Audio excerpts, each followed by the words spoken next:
Up till now, we have understood about the global mesh settings like element sizing, relevance, advanced size function, geometry optimization, and how to define the assembly contacts. Now we will understand about the local mesh settings. The local mesh settings are available when you highlight a mesh object in the tree and choose a tool from the mesh control drop-down menu. The local mesh settings will help us to control the element shape and size on a specific geometry, whether it is an edge, face, or a body. We will be discussing about sizing, refinement, and methods.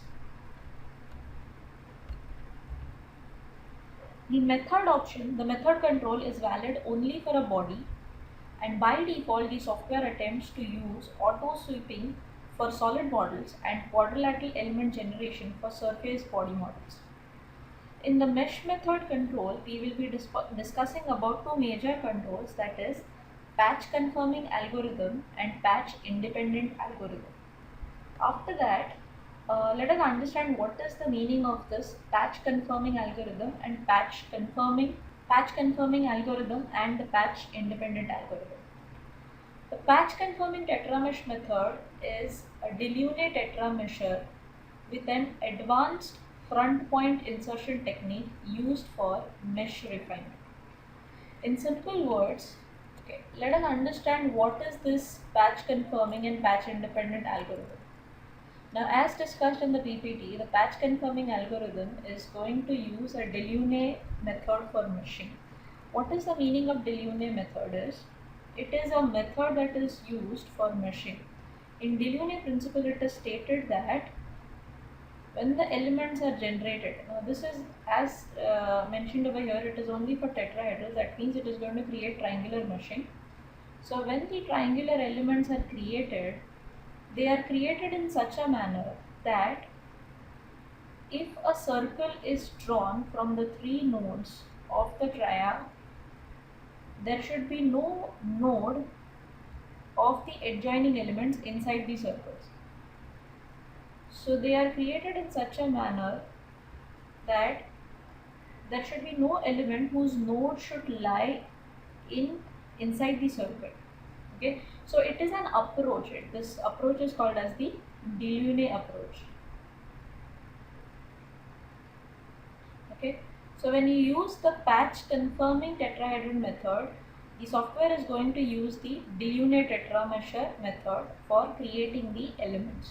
Okay, and when you use the patch conforming method, in the patch independent method, the tetrahedrons will be created in such a manner, or the elements will be created in such a manner that the refinement of mesh, wherever the refinement of mesh is necessary, smaller elements will be generated, and wherever large elements can be maintained, there large elements will be maintained. That means if you try to use the patch independent method for meshing in a body, what happens is, in that body, wherever it is necessary for refinement, wherever the elements are needed for refining, there refinement will be done, and wherever the large elements are required, there large elements will be put up. Now imagine you have a plate with a small hole in the center. So what happens is, according to this geometry, we will need to have a smaller element size near the hole areas. Why? Because this area is that area where maximum results will be affected, because there's a sudden change in the area. This area will be affected largely.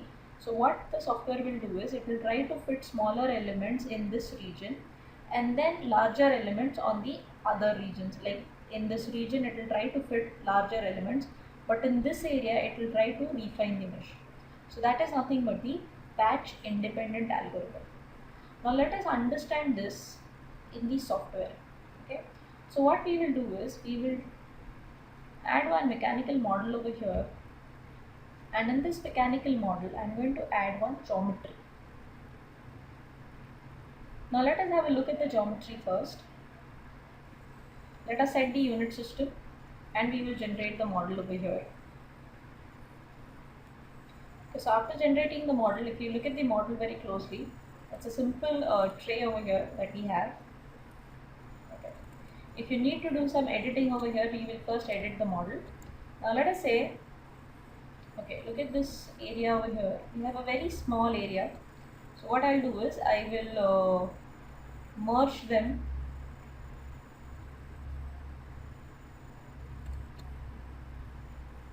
Okay. So the areas have been merged. Okay. After that, if you don't need any features from here, like the holes and this cutout over here, we can do the editing on this and we will remove the unwanted features. After the geometry optimization is done, then we can come into the mechanical window. Okay.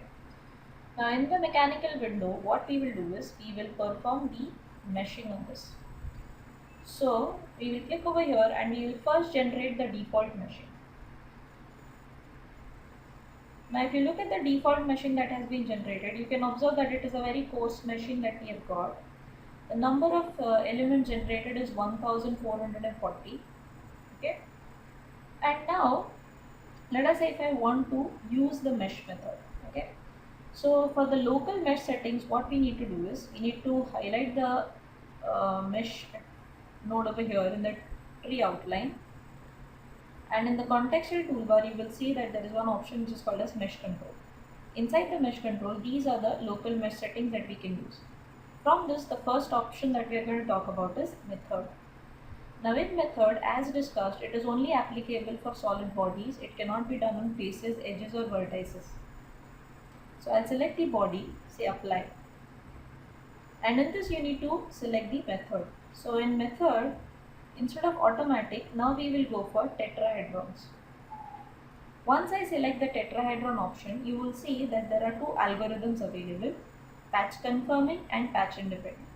By default, it is always on patch confirming, and patch confirming is nothing but, as we discussed, it is going to use the Delaunay method for meshing the tetrahedrons. And this is the default technique that always is being used. So it is nothing different. If you see patch confirming, we have got the same results in meshing and the number of elements is the same. So by default, the method that we are using is already patch confirming method. Now instead of patch confirming method, I need to use the patch independent method.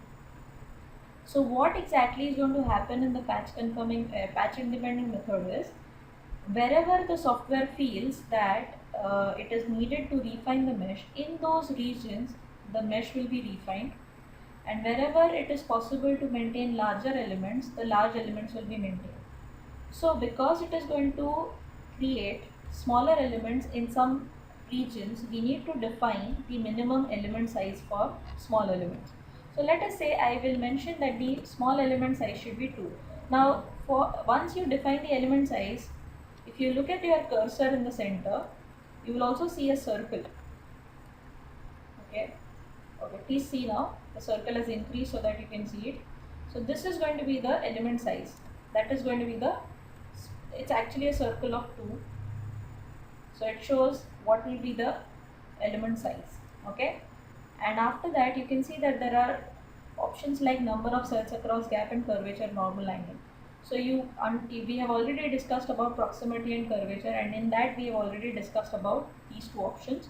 So now you know what these two options are, and once these settings have been done, we will again click on mesh and we will update the meshing. So now the elements will be refined and you will get finer meshing on some selected areas.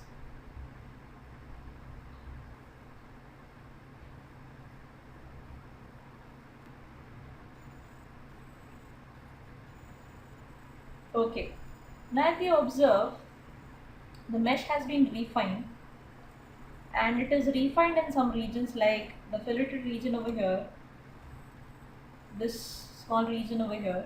Here if you see that we have larger elements, again we have fine elements in this region.